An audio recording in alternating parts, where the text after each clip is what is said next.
I think for me, the biggest thing that actually got me thinking about Islam seriously was when I did tasbih for the first time. So when I saw people in Turkey doing tasbih, I saw so many people doing it. I thought they were stress beads. That's what I used to call them. I used to call my mum and be like, people in Turkey, they do stress beads. It's so cool, mum.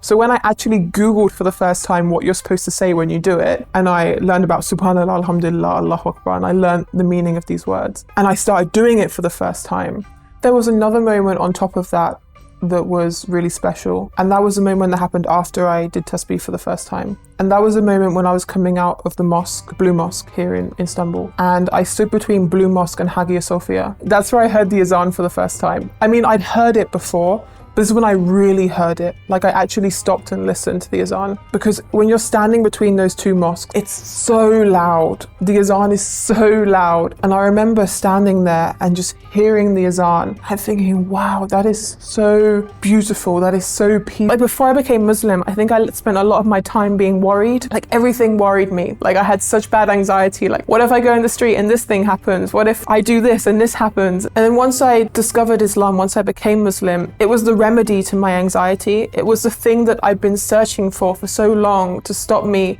from feeling anxious all the time and worried all the time, because I learned tawakkul. I learned about having faith in God, about having faith in Allah subhanahu wa ta'ala. That feeling was what actually drew me to Islam.